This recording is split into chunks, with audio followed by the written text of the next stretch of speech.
छोटा सा पर्चा है, छोटा वीडियो बनाएंगे। 3 एक जैसे नाम है, ऑक्सीडेटिव फॉस्फोराइलेशन,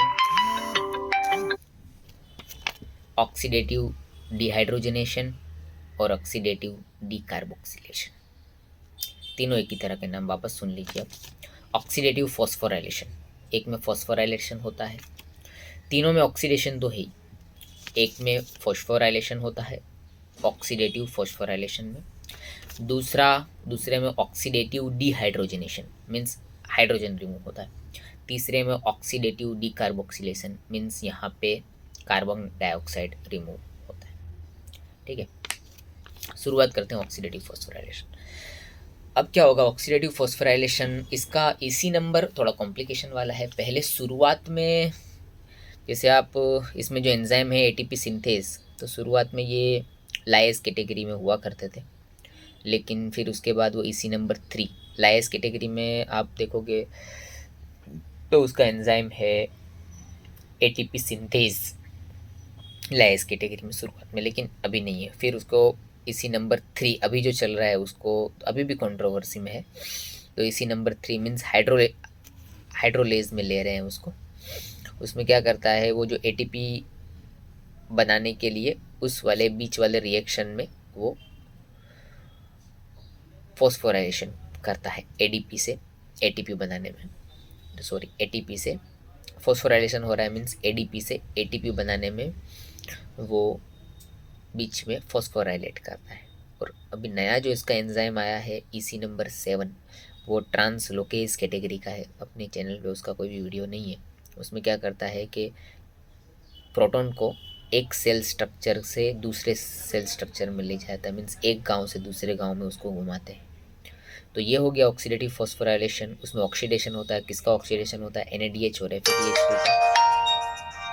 ठीक है, क्या बनता है बाद में एटीपी बनता है। कैसे बनता है एटीपी, 2 एंजाइम की मदद से। कौन से 2 एंजाइम, एक ETC इलेक्ट्रॉन ट्रांसपोर्ट चेन, पूरा चेन एंजाइम ना होके पूरा चेन, और दूसरा लास्ट में एटीपी सिंथेस। और वो एटीपी सिंथेस का ही आप इसी नंबर बोल सकते हो, क्योंकि ऑक्सीडेटिव फॉस्फोराइलेशन का आप इसी नंबर नहीं बोल सकते, क्योंकि वो एक प्रोसेस है और इसी नंबर हमेशा एंजाइम के होते हैं।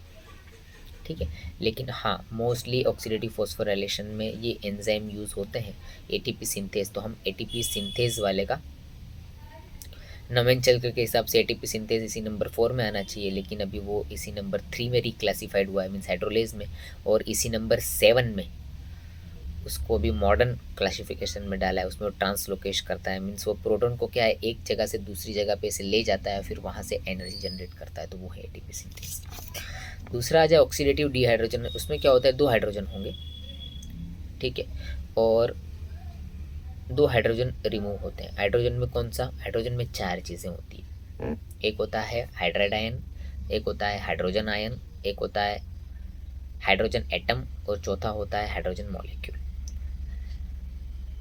बहुत बार डिस्कस किया है, अभी खाली हाइड्रोजन एटम पे ही बात करते हैं। हाइड्रोजन एटम मतलब सिर्फ उसमें एक इलेक्ट्रॉन और एक ही प्रोटॉन हो, उसको हाइड्रोजन एटम बोलते हैं। और 2 हाइड्रोजन एटम मिलके हाइड्रोजन मॉलिक्यूल बनाते हैं H2।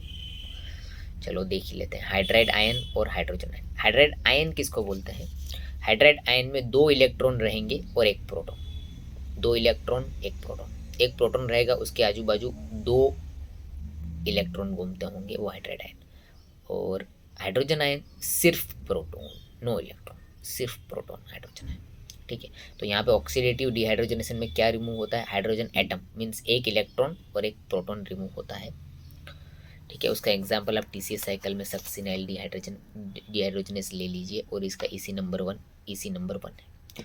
वैसे ऑक्सीडेटिव डीकार्बोक्सिलेशन, ऑक्सीडेटिव डीकार्बोक्सिलेशन में क्या होता है कि हाइड्रोजन एटम के साथ एक हाइड्रोजन एटम होता है, लेकिन उसके साथ CO2 भी रिमूव हो जाता है, कार्बन डाइऑक्साइड भी रिमूव हो जाता है। ठीक है, तो उस वाले प्रोसेस को हम बोलते हैं ऑक्सीडेटिव डीकार्बोक्सिलेशन। उसका भी एंजाइम इसी नंबर 1 है, और उसका एग्जांपल आप लिखिए पायरुवेट डिहाइड्रोजनेस। ओके, तो ऑक्सीडेटिव फॉस्फोराइलेशन मोस्टली उसके एंजाइम में कॉम्प्लिकेशन है, 3 है, कभी 4 है, कभी 7 है। उसका जो एंजाइम है एटीपी सिंथेस उसका। ठीक है, और oxidative phosphorylation in a 1 sentence it generates the energy. ठीक है, फॉस्फोराइलेट करके जनरेट द एनर्जी करता है, और बीच में कहीं भी हाइड्रोलेज एंजाइम को यूज़ करता है। ठीक है। दूसरा ऑक्सीडेटिव डिहाइड्रोजनेस मीन्स ऑक्सीडेशन के साथ, और ऑक्सीडेटिव डिहाइड्रोजनेस मीन्स हाइड्रोजन को रिमूव करता है।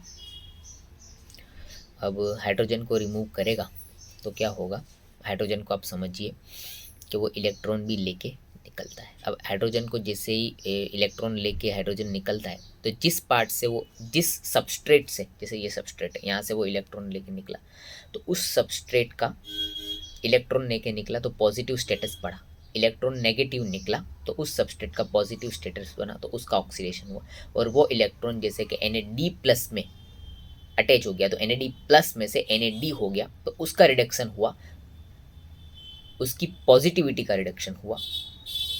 वो Na+ में से न्यूट्रल हो गया, तो उसको हम रिडक्शन बोलते हैं। और ऑक्सीडेटिव डीकार्बोक्सिलेशन में क्या होगा, वही हाइड्रोजन एटम के साथ, वही ऑक्सीडेशन रिडक्शन रिएक्शन के साथ एक कार्बन डाइऑक्साइड भी हम हटा देंगे, तो उसको बोलते हैं ऑक्सीडेटिव डीकार्बोक्सिलेशन। उसका भी इसी नंबर 1 और उसका एग्जाम्पल PDH। Okay, thanks.